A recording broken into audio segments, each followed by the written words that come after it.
thank you everyone. It's a real pleasure to be at this conference. I'm wondering who can relate to this in their life? Anyone? Anyone? A few hands here, there, yep. So I think policy making increasingly looks like this. It feels like this. And I think that policy making in relation to industrial and regional strategy is really no exception. As many of you know, over the last few years, the UK government has been developing and implementing an industrial strategy which seeks to boost the UK's productivity and, in the words of Boris Johnson's latest catchphrase, level up economic performance across Britain. And so the government has been really seeking to focus particularly on place, and the industrial strategy has this part of it where the government's trying to agree what's called local industrial strategies, with the goal of building on local industrial strengths and delivering on economic opportunities at these sort of smaller regional jurisdictions at the level of what we call local enterprise partnerships or combined authorities. And one of the questions that we've been grappling with in our work for a little while has been this notion of how can we find greater clarity in what are often quite complex industrial landscapes. How can we navigate what are often quite multifaceted sets of industrial strengths and weaknesses that places have? Not just one place, of course, but every place in the UK, in order to find workable policies that improve living standards for all. So one approach is simply just to ignore the complexity of the situation. We can assume that it doesn't really exist in any meaningful way and use something like a standard economics production function which boils everything down into homogeneous clumps of capital and labour and sort of throws in a factor or two to represent the improvement in our productivity or our technology. And these standard economics production functions are really useful in a lot of different applications. But for something like industrial strategy, they can't really give us any meaningful insights into the type of capital that you'd need to develop a wind farm, compared to the type of capital you would require to set up a garments industry. They also don't really give us any insights into the labour, the skills, the know-how your workforce might require to build a bridge, compared to what you'd need to perform something like open heart surgery. Some economics production functions do distinguish between high skill and low skill human capital. And this is a really important step forward, but they still don't allow us to meaningfully distinguish between the very different types of skills and know-how that two highly skilled professionals, like a doctor and a lawyer, might have. So, both of these doctors and lawyers have been to school for around the same number of years, but both know how to do very different things. So an alternative approach is to get really granular or detailed data about the industries that places are specialised in. So for example, with detailed employment data, I could look at a place like Oxford, and I could see that compared to the UK average, Oxford has many more people employed in things like higher education, publishing of books, research and experimental development, and I know there's a fair few Oxford people in the room. Do these things look familiar to you a little bit? So on the basis of this data, we could infer that perhaps Oxford has some kind of industrial strength in these areas. We could do a similar thing for a place like Liverpool. Maybe there are some Liverpudlians in the room. And here we can see some data-driven evidence of some quite different industrial strengths. But the problem is that if we try to do this for each of the UK's 380 local authorities and consider whether any of them have some kind of industrial strength in the 270 odd activities that we classify industries into, we end up with over 100,000 place-based possibilities to consider. So we've been considering a different approach, one of which is inspired by our much-loved libraries. So I wonder, who's been to a library recently? Anyone? A few people? It turns out we happen to be in one. Fancy that. So when you find yourself in a library, how do you see books tend to be ordered? Well, if you have a look over here, you can see that the National Institute of Social and Economic Research orders these books by journal, which makes sense if you're interested in a particular journal.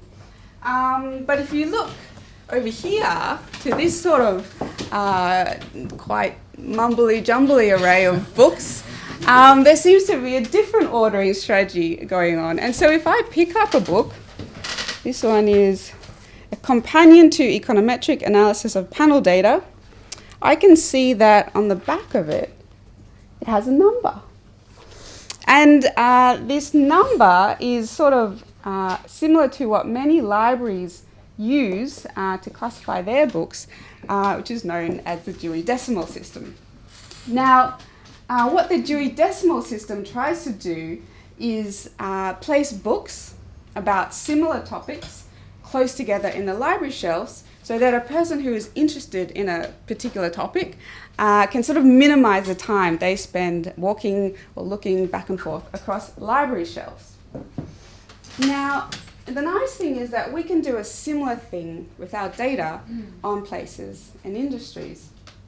So, using a nifty algorithm, we can actually collapse this high-dimensional space of UK local authorities and the industries that they're specialised into onto a single one-dimensional vector, which may be known to some of you as the Economic Complexity Index. And what this does is it tries to put places that have similar industrial strengths close together in our vector, so our library shelf of sorts.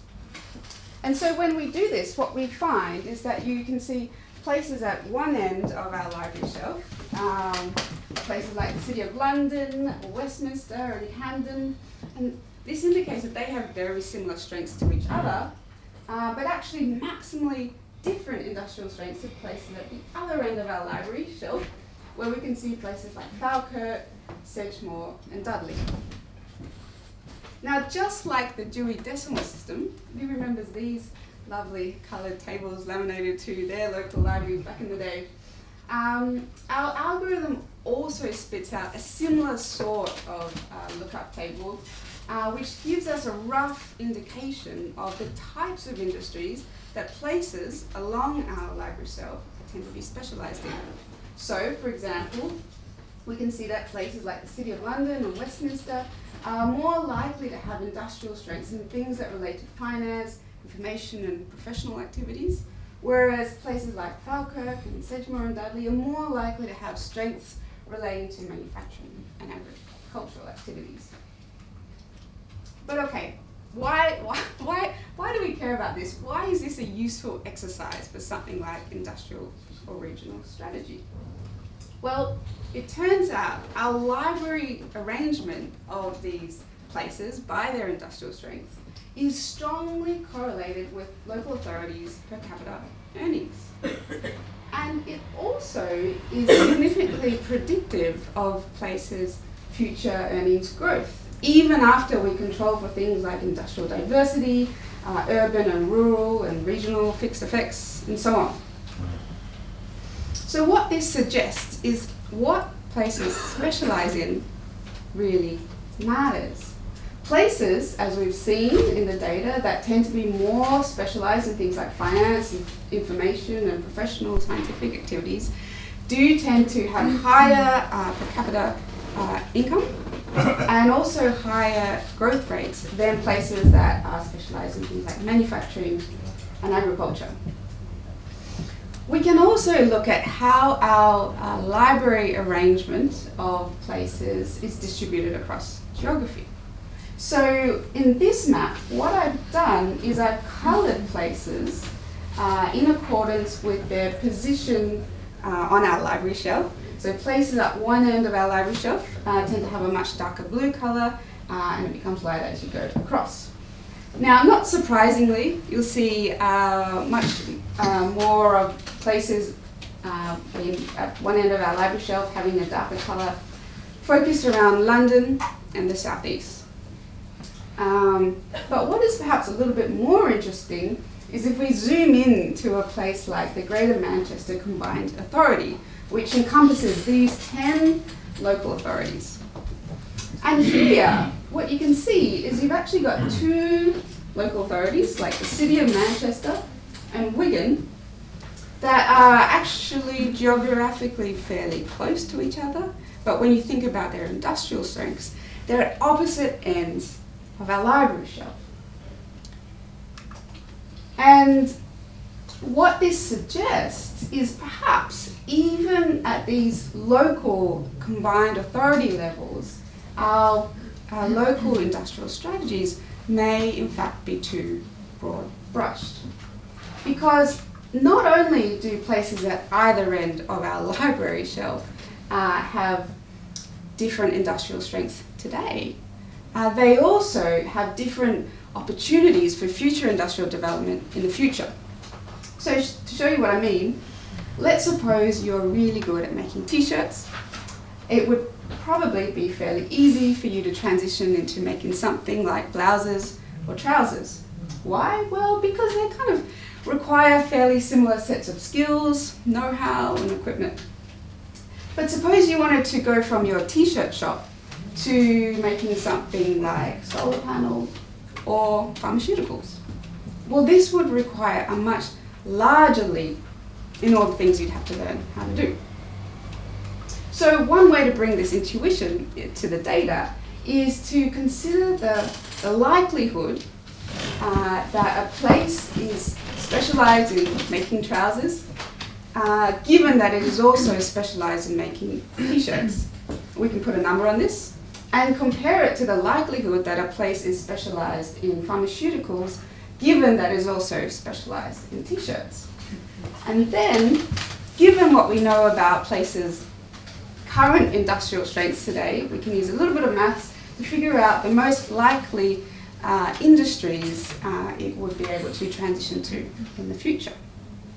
So, for example, if we take the City of Manchester, here what I'm showing you with these dots are industries. And the blue dots represent the industries that the City of Manchester has an industrial specialisation in. So in our case, it means it has a higher number of people employed in that industry compared to the global average. The grey dots represent industries that the City of Manchester doesn't currently have an industrial specialisation in.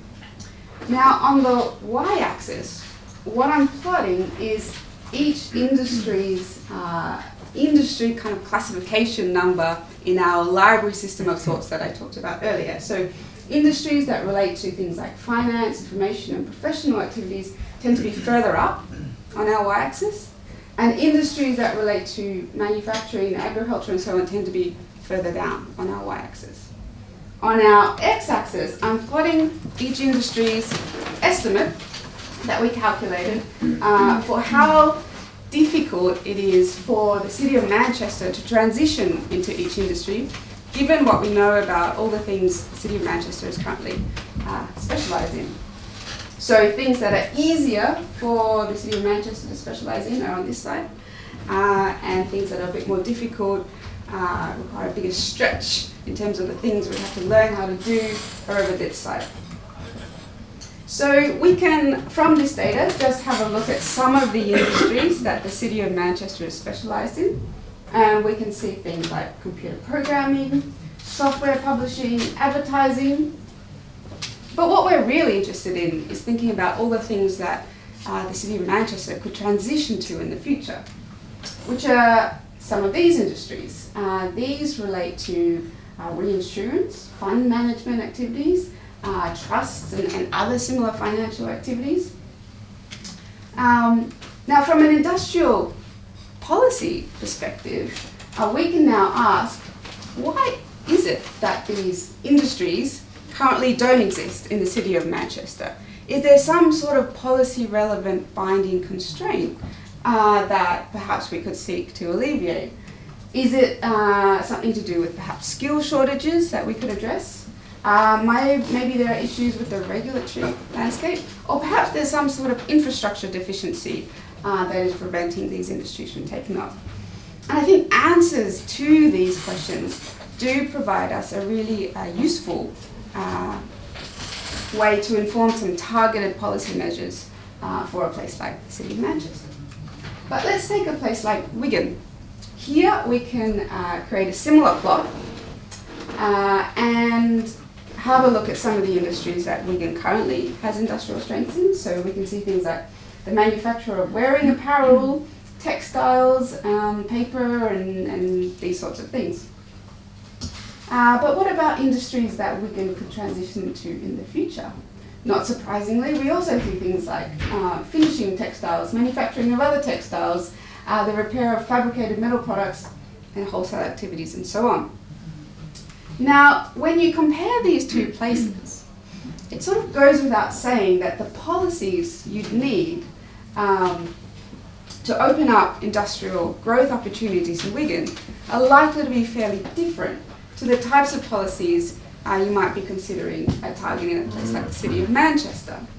But looking at the data like this also reveals one other fundamental difference between these two places. Check out these slopes. Here you can see that all of Manchester's nearby industrial opportunities relate to things like finance, information, professional activities, while all of Wigan's nearby opportunities are much more concentrated around manufacturing.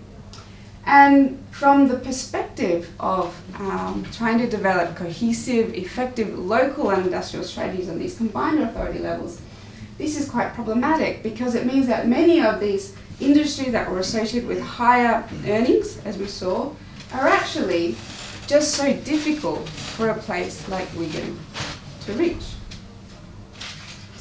It also raises some fundamental issues with strategies that only focus on building on local strengths. Because as we've seen, many places, many low-income places in the UK have industrial strengths that only give them fairly limited industrial growth opportunities to transition into.